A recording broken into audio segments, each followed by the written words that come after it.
Hi, everyone. I'm hoping you're having a wonderful week. So, this week we're going to cover a topic that's near and dear to my heart. When I presented FJ Lab's investment thesis in one of the earlier episodes, I explained how we love investing aligned with our vision of the future of work. And for us, it's a world where people do only the job they love, and basically everything else is done for them. And in fact, the company we had last week, Slice, is an example of that. It helps the Luigis of the world, just cook pizza and interact with their customers and takes care of all the back office because they didn't sign up in life as small entrepreneurs to do all the back office and accounting, administrative. This is not why they became entrepreneurs. And when you read books on the topic of the future of jobs or the future of work, most of them are actually extraordinarily dire and negative. It's like, oh, automation will destroy all jobs. We'll have huge unemployment. It's going to be the end of the world. And I came across an author, Jeff Wald, who's also a fellow entrepreneur. He wrote a book called The End of Jobs, who actually has a very fundamentally different perspective. And the end of jobs, in a way, is a bit of a misnomer because most people think, oh, it means there's no more work in the future. But what it really means is the end of jobs as we know them today, because jobs as we know them today are actually a recent invention. And so it'll be actually interesting to hear his perspective on what is the future of work? Is this dire forecast most people have really in the works? And what will most people be like and work like in the future? So, without any further ado, let's get going. Welcome to episode 26, Jeff Wald and the End of Jobs.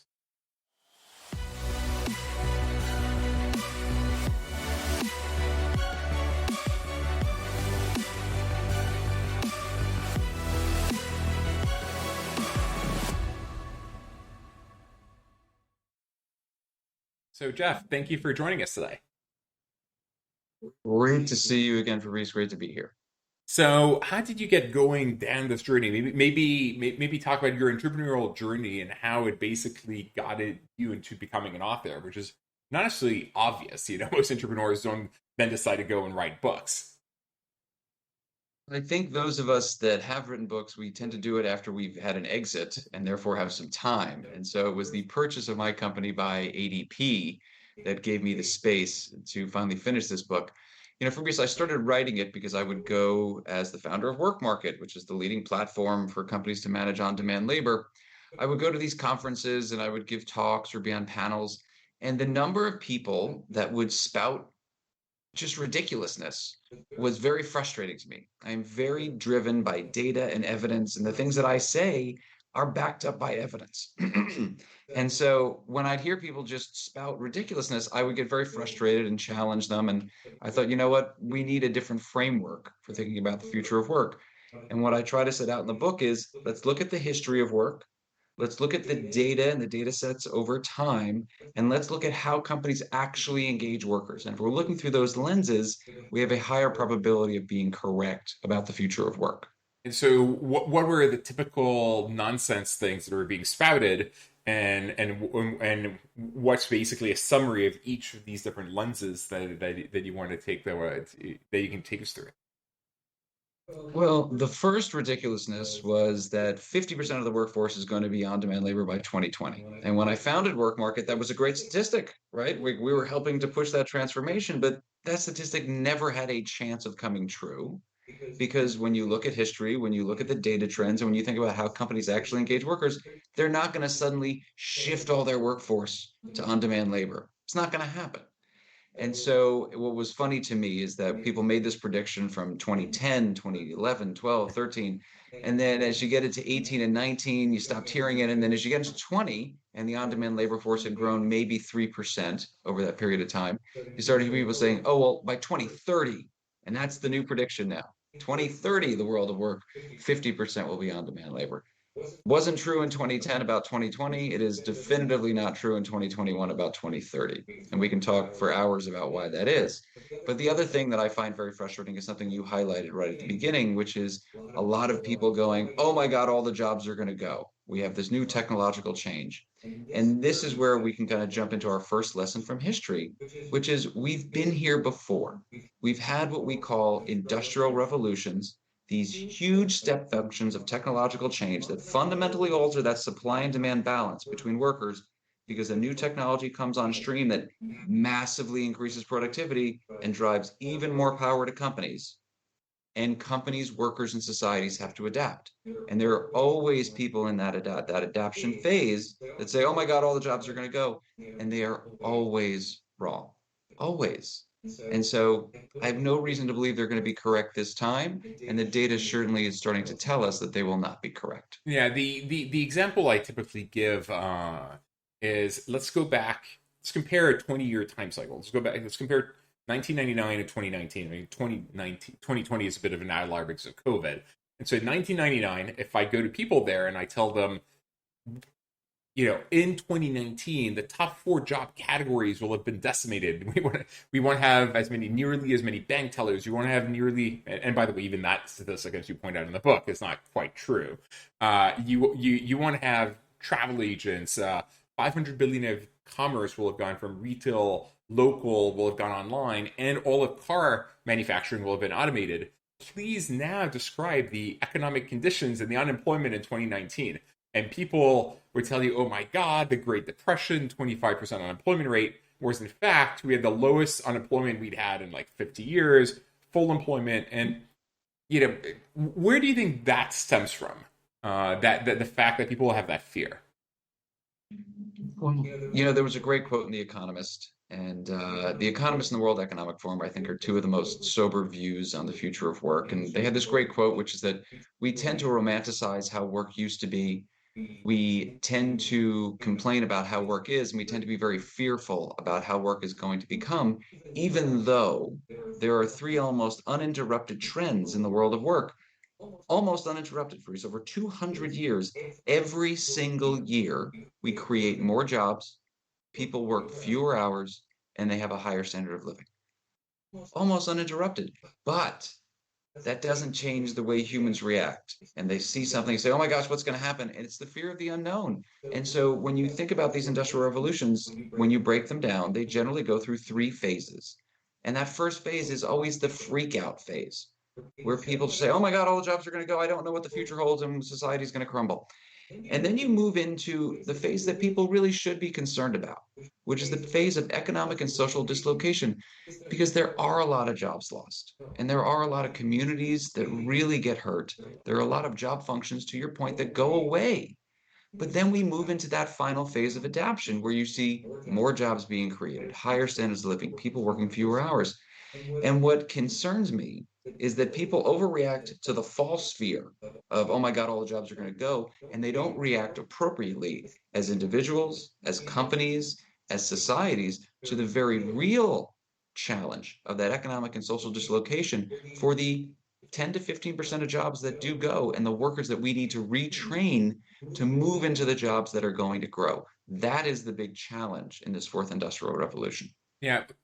What's interesting to me is I think maybe it also stems from the fact that it's easy to imagine the jobs that are going to disappear. They're like, oh, self-driving trucks are going to disappear. Trucking jobs. It's much harder to imagine the jobs that are going to be created, right? Like, so if you're in Very true. if you're in 1999 again, you don't imagine jobs like Twitchcaster and or streamer or YouTube content creator and all those things that didn't even exist. And in fact, if you probably describe the job of like social media influencer or manager to someone, they probably laugh at you. They're like, that's not a job. And yet You're 100% correct. I always say in this, my standard talk, I'll always say, if you said to somebody in 1999, how many people do you think would be employed as a social media manager?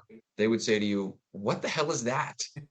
And I would say, well, it's a job in which hundreds of thousands of people are employed in 20 years. They would be like, I can't even imagine what that yeah. is. And here we are. The other thing that I think is really interesting is most of the jobs that are being destroyed, in a way, I actually am happy they're being destroyed. They're like jobs that are better done by computers. They're better done by robots, right? Like they're dehumanizing. Like humans are not meant to be like, taking a bolt and like just bolting it over and over again, and that's your task. I mean, I thought that Taylorism and Fordism, while perhaps allowing us in the early days of before machinery could do it, could take it over, have economies of scale, really was dehumanizing the workers. And I think of like what are humans good at, like things like emotional intelligence and empathy. We're not there to be flipping burgers. So the fact that these jobs are being destroyed, I think ultimately it's not a bad thing. The jobs that do get destroyed historically are what we would say are jobs that are comprised of repetitive high volume tasks. That is where you see automation take jobs. And so we saw it, to your point, in industrial manufacturing, and that repetitive high volume job of turning the bolts, putting this on, putting that on, it gets automated. You are now seeing it in data entry and other administrative tasks because they're doing the same thing over and over again. And if you're in a job that nearly 100% of the component tasks of that job are repetitive high volume tasks, that job is at tremendous risk. But the important word here is risk. It doesn't mean historically that it goes away. There are so many variables that go into whether a job is created or destroyed. You can look at the repetitive high volume tasks in being a waiter or a waitress. Clearly, it is not 100% of those tasks, but it is a very large component of those tasks, the same things over and over, table by table, customer by customer. The technology has existed to displace that for some time. I don't need a waiter or waitress to hand me a menu. I could have it on a tablet and I could just click, I want this, this, this, and this. And I could say, no, I'll ketchup on the side. What wine goes with that? And AI could tell me what wine pairs with it. Great, I'll have that. But we don't want that experience as humans.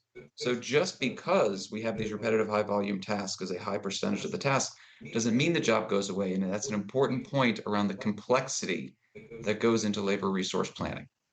So, taking a step back and maybe walking through the architecture of the book, if you're happy to talk about it, I think phase one is like the history of jobs, and it's actually interesting to me because most of us think of like jobs as they exist today as something we take for granted that's existed forever.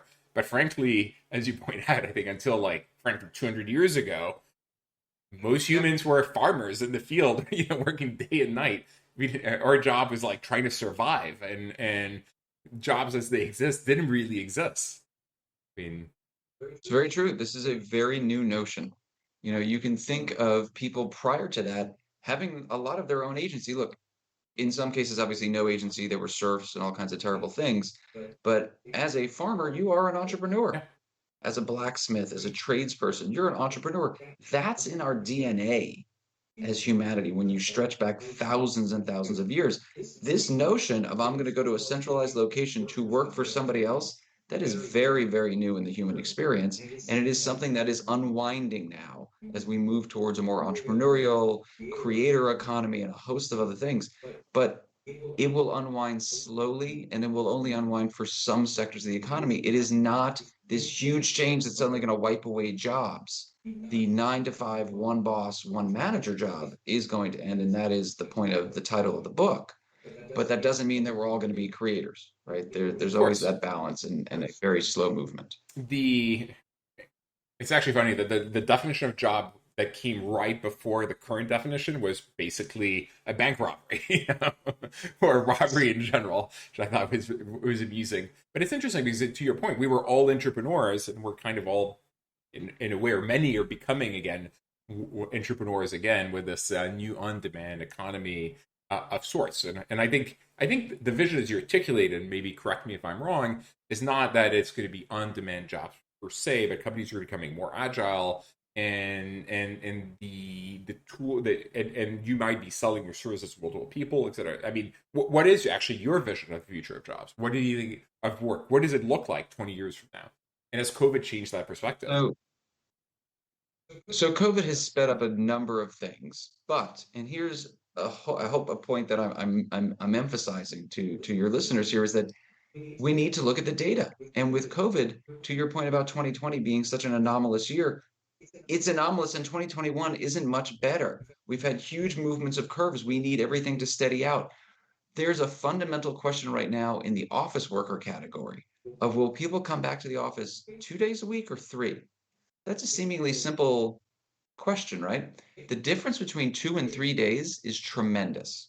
2 days, and I'm a remote worker. I have a different tax complexion.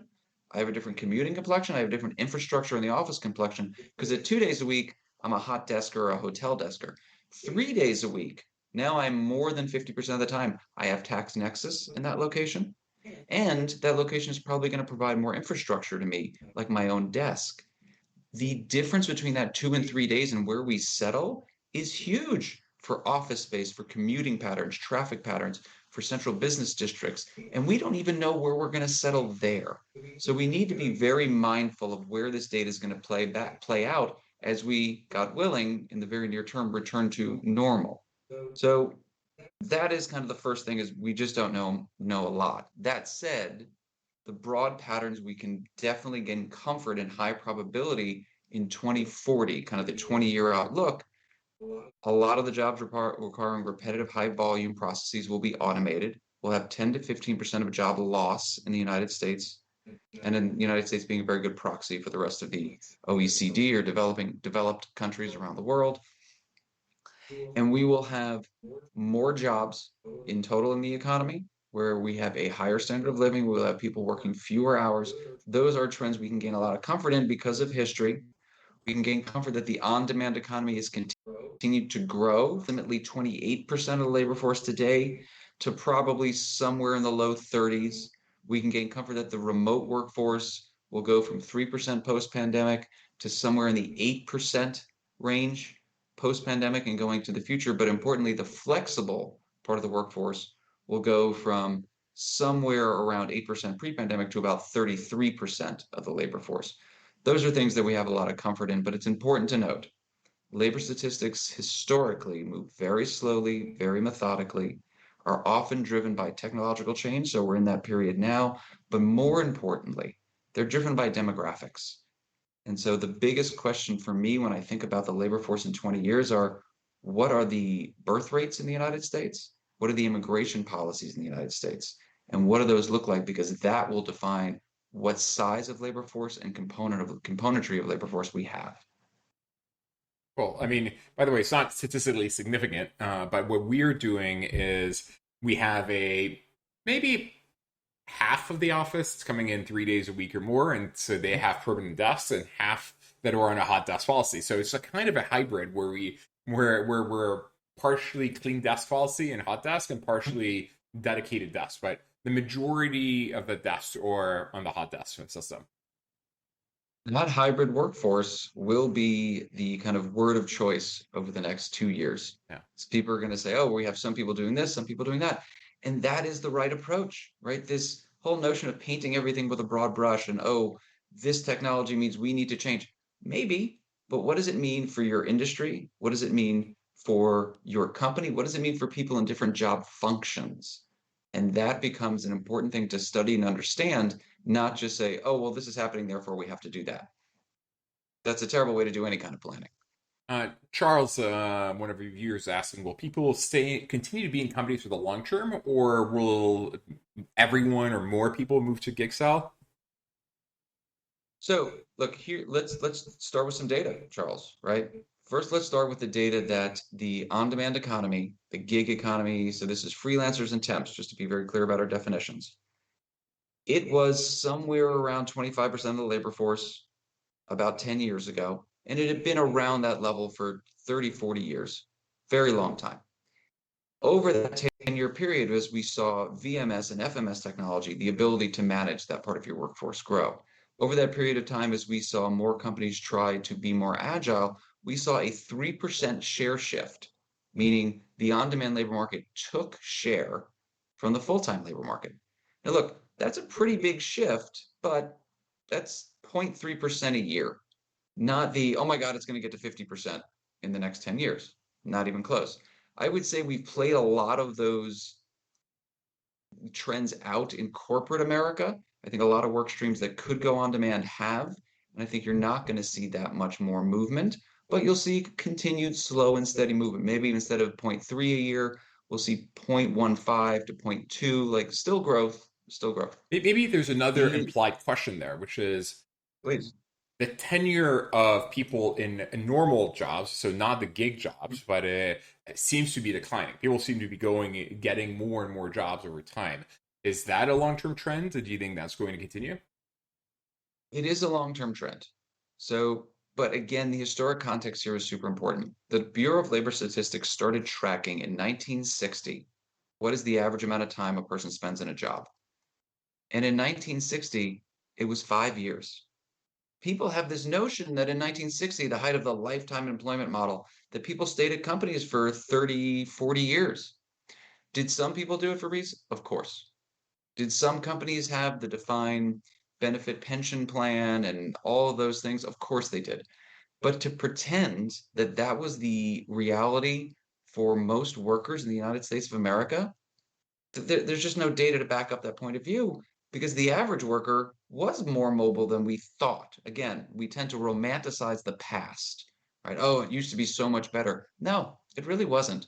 But that said, that five has shrunk to four. That doesn't seem like a lot over a 60-year time period, but that's it's a very big reduction and it has a lot of implications. So are people more mobile now? Definitively. But is that a sea change from where we were? No, it is a slow and steady change as labor statistics do. That's why the reason it feels like a lot, perhaps I'm speculating here, is if you're working for 5 years at a time over a 40-year work period, I don't know how long people work for on average. That's much fewer jobs over a 4 year time period because 40 divided by 4 is just 10. So you have 10 jobs in one case, you have 8 jobs in the other case. Yes, it is true. Look, people are moving more often. There's no question, but it's just not as drastic a change as people like to pretend. So you and I think, fall in the rational, data driven, fact based camp in general in life. And we probably apply this type of lens for most things. That said, if you look at psychology, convincing people with facts is rarely extremely effective. So how do you like tug on the emotional heartstrings, and like how do you make them connect in a way that you can actually change their mind? Because historically, trying to convince people with facts, that hasn't seemed particularly effective. Maybe it's good if you're a leader, and maybe leaders are going to be more receptive or open minded to changing their mind or thinking through what the future looks holds. But for most people, I don't know. I found that it's hard to argue with facts. Look, it is one of the many things I lament about our society is the continued movement towards non-facts and simple answers. And certainly we've had some leaders politically in this country that were very loose with facts and very quick to just say whatever it is they felt. And I think that it was so dangerous for society on so many levels. I hope that we are starting to get back to some fact-based decisions, but certainly psychologically, you're correct, right? People respond to anecdotes, they respond to powerful stories and visions, of images of people suffering. They respond to that, right? There's nothing more powerful than seeing, that great picture, not great in, not in the exciting term of the Great Depression and that family in the Dust Bowl of I believe it was Oklahoma. That image is seared in our minds. That image is more powerful. The images of bread lines are more powerful. And those are the images that get laid over stories about how technology may impact our lives. It's very difficult, to your point earlier, to put forward that image of, hey, everything's just going to be great because that's where life is. I think it is one of those things that we just have to continue to press on facts, continue to see and know how the world is going to play out. It's one thing to drive the narrative in the public markets. It's another, to your point, to have these conversations thoughtfully with leaders at companies to say, look, you need to be mindful of history, data, and how companies engage workers, and let's react thoughtfully about how we should think about labor force transformation. And is that the audience for your book? It's basically leaders who need to think through what the future holds for them so they can prepare and adapt.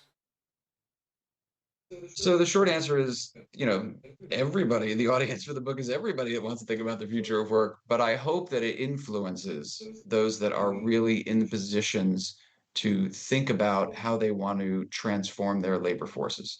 And those might be company leaders, or it might be union leaders, it might be policymakers, it might be individual managers thinking about their teams, or it really is anybody thinking about, well, where am I best positioning myself and my family for the future of work? You, the way you conclude the book is a kind of I don't know if it's intriguing. It's definitely different, right? Like you're inviting global thinkers, leaders to like write their vision of what work looks like in 2040. Um, Mhm. did you agree with all of their visions? And the anything insightful or interesting or different or unexpected that came out of it, or maybe unexpected because of who said it relative to what they said? I will say this, writing a book is really, really, really difficult.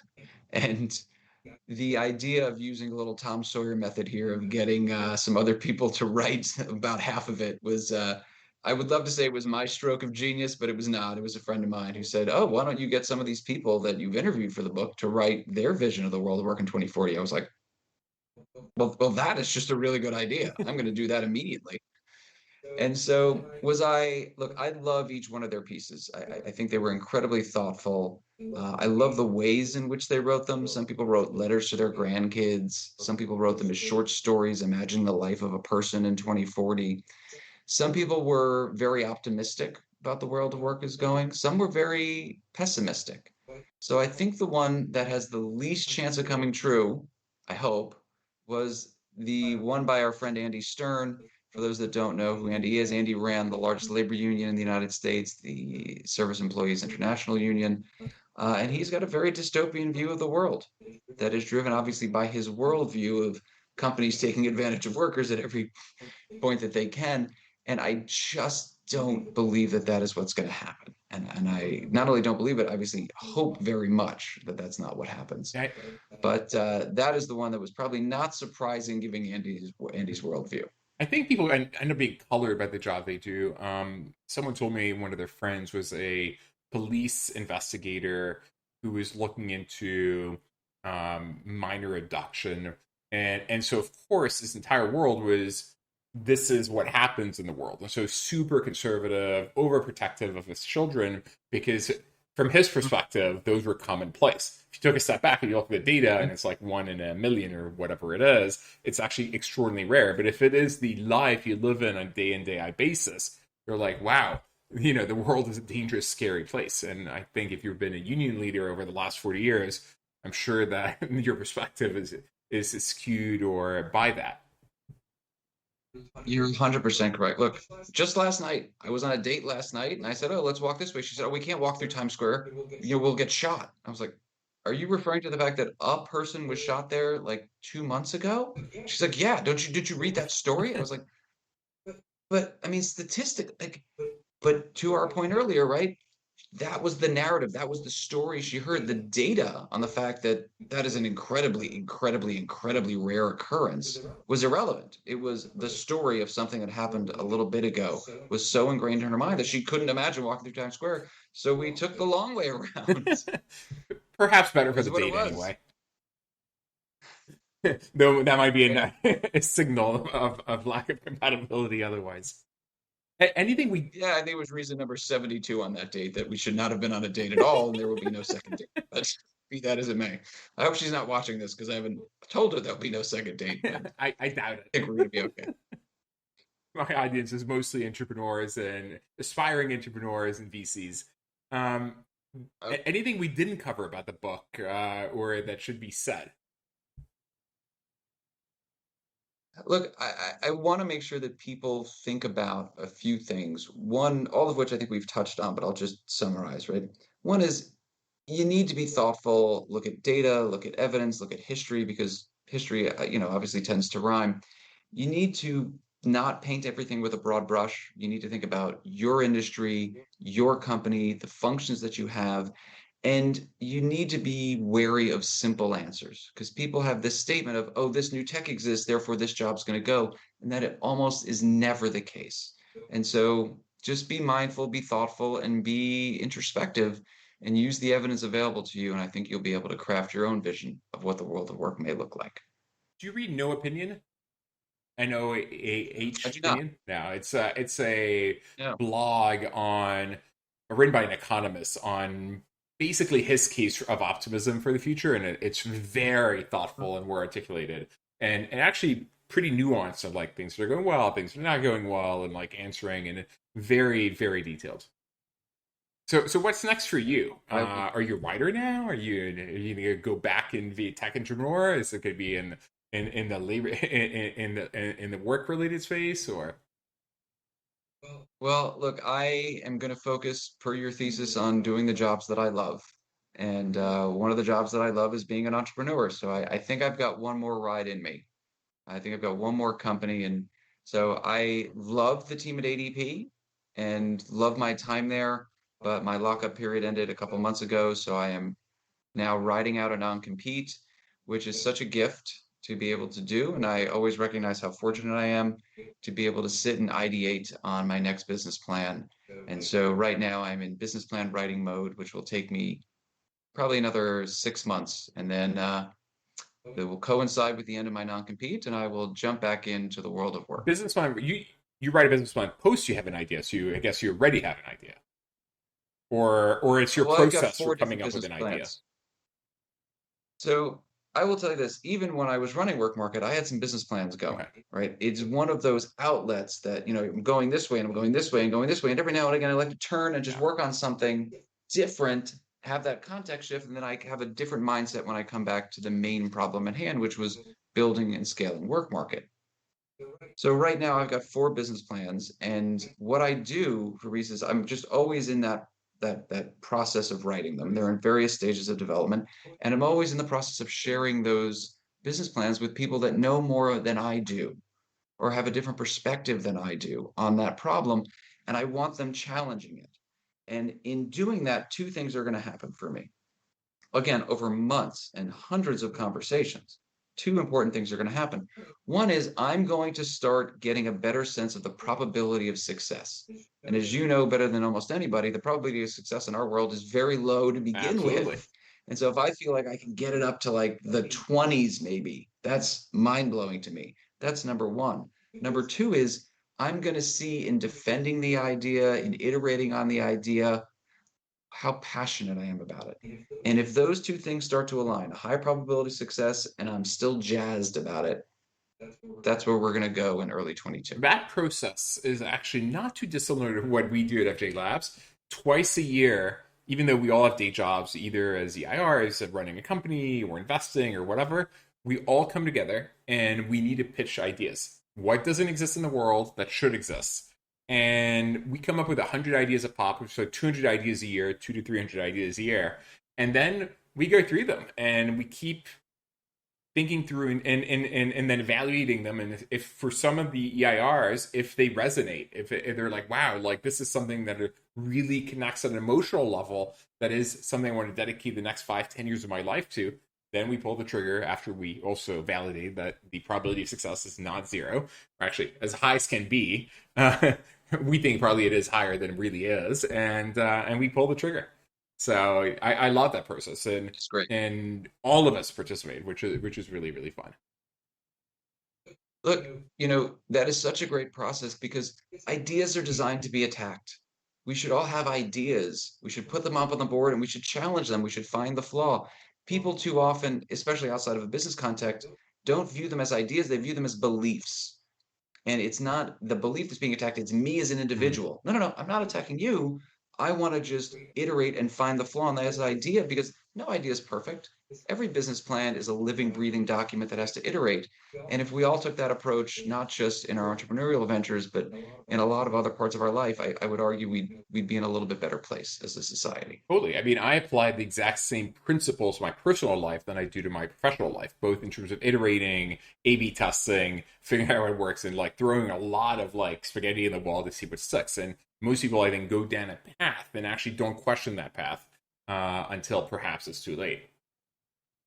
Sure. Um, I opened this by saying one of our thesis here at FJ Labs is that, and one of the things we'd like to invest in is creating companies that basically allow people to do the job they love, and we do everything else for them. And this is something that we do over and over again, where especially in the B2B world, where we create these companies that help SMB owners manage their companies, and we do most of the management for them, so they can do the core job.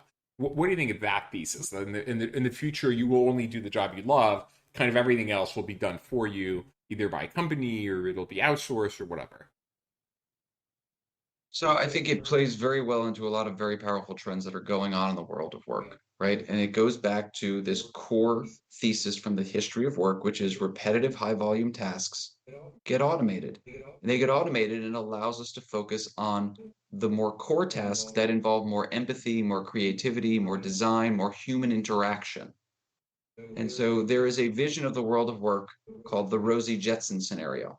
And for your younger listeners, Rosie Jetson was a robot for a futuristic family called the Jetsons. It's funny, I take it for granted that people know who Rosie Jetson is. They do not know who Rosie Jetson is.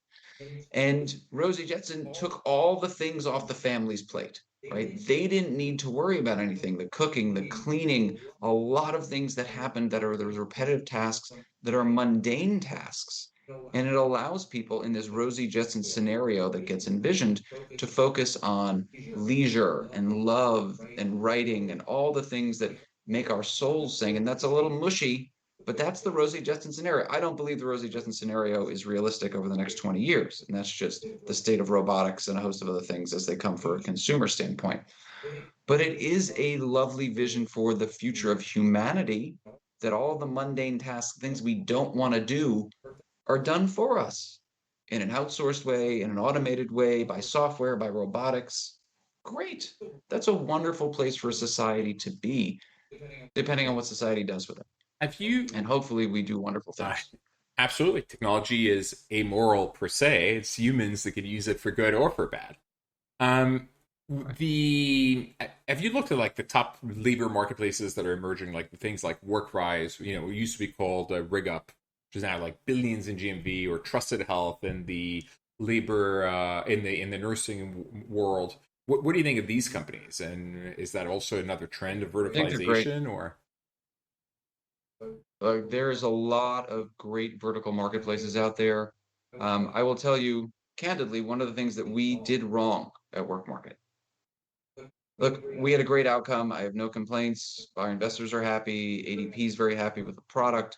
But when you look at how the world of work is evolving, we are a tool set across all industries. Any company in the world can utilize Work Market if they are utilizing freelancers. yep, But we're not great at each individual vertical. We're really good as a toolkit across all verticals, but we could potentially, and it hasn't happened yet, but lose out as people are focused on those verticals because in order to really be an expert in that vertical, you need yeah, to provide the training to that workforce and help build up supply. You have to have specific profiling structures, a host of specific search facets, a lot of specific management. How you engage a worker in oil and gas is very different than how you engage a yeah. nurse. And building the tools specific for that industry has proven thus far, and the story is not fully written. None of these companies have exited. There have been very few exits in the on-demand world yet. Obviously, Upwork going public, our sale, and a few others. But there is a history in which those companies do very, very well, and the completely verticalized tool sets don't do great. I I'm suspect not fully both do prepared to say well, which is right? which. Historically, if you looked around the world, the horizontals, and that's true across all categories, the Craigslist's, eBay's, et cetera, of the world, and I think Upwork will be true. They have lower customer acquisition costs because people just go there by default. And so there are a lot of categories you can verticalize. To verticalize a category, it needs a specific need on either the supply or the demand side, and you need the economics to work. So the job size need to be big enough, or there needs to be enough recurrence. And there are many, in the case of WorkRise, the welder for a week is like 20K. You can make the economics work, but there are a lot of jobs where, frankly, you, they probably belong in Upwork because there's no, even though they would benefit from a better user experience, where you can verticalize it. Maybe it's just too small a job size. So I think both will probably continue to do well. There's a split between kind of the marketplaces and the That's true too. platforms, right? And the platforms can be verticalized and, or horizontal, I should say. And the marketplaces tend to verticalize at a point. There's a great marketplace called Yeah, Cluster, which is focused on the aerospace space, which is killing yeah, it. I mean, they happen to be brilliantly led by Kim Taylor, but they're just killing it, much like the verticalization in nurses and things like yeah. that. An important point, by the way, that people don't appreciate about marketplaces is they tend to kind of work where there's a supply and demand imbalance somewhere. right? Like you have to be addressing that fundamental issue. We'd always struggle with this at Work Market. They would say, customers would come in and they would say, well, I really need plumbers in Cleveland. I'm like, okay, we can't magically make more plumbers in Cleveland. There's a huge shortage of plumbers and electricians and a lot of other trade jobs in the United States of America.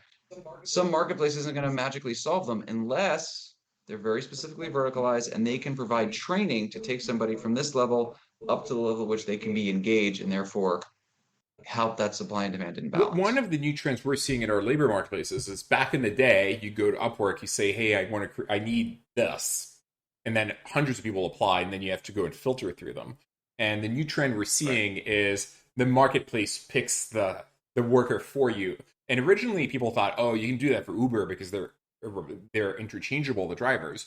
But we're seeing that this is happening in every category. It's happening for translators, transcribers, computer programmers. I mean, these are like high skilled jobs that are very specific, marketing jobs, SEO jobs, etc. And so they all of a sudden they're managed marketplaces. They're so where the marketplace says, base we have more pattern recognition. We know who the right person is for you. Do you think that's going to continue and that can be done for all jobs? I think that there are certain jobs where the data allows the separation from signal to noise, and there are many more jobs that a staffing layer or a services layer becomes very important.